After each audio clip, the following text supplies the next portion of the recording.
যেহেতু একটা সংগঠনের সে একজন পোস্টেড নেতা, ফলে তারা একটু ফিল করবেন তারা তখন। কিন্তু পরবর্তীতে যেটা করা হলো যে সে একজন প্রার্থী হিসেবে আসলো, সে দাঁড়ালো, সে প্রচার করলো, প্রচারণার শেষ মুহূর্তে এই মুহূর্তে এসে তাকে বসিয়ে দেওয়া, আবার তাদেরই প্রার্থীকে সমর্থন দিয়ে বসে যাওয়া, বিষয়টা কাকতালীয় না তো কিছু একটা। এর পরের দিন কি হলো, সে যেদিন বসলো সেদিন সন্ধ্যায় আবার আমার আরেক প্রার্থী, তারও অবস্থা খারাপ, তাকে হুমকি দেওয়া হচ্ছিল যে তার বিভিন্ন পার্সোনাল তথ্য অনলাইনে ছেড়ে দেওয়া হবে যদি না বসে। তাকে আমি রাতে বুঝিয়ে হুমকি দিচ্ছে আমি আর বলতে চাই না আসলে, ওই দিক থেকে একই জায়গা থেকে আর কি। তো পরবর্তীতে আমি তাকে রাতে বুঝালাম যে তুমি মোবাইলটা অফ করে তুমি 1 দিন বা 2 দিন তুমি চলে যাও, তোমার কাজ করা লাগবে না, তুমি জাস্ট যে প্রচারণা অলরেডি করেছো তোমার বিজয় হওয়ার মতো তুমি চলে যাও।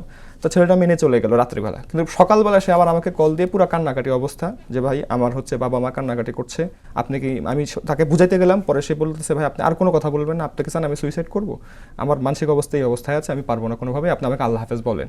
আমি পরে বাধ্য হয়ে তাকে বললাম ঠিক আছে।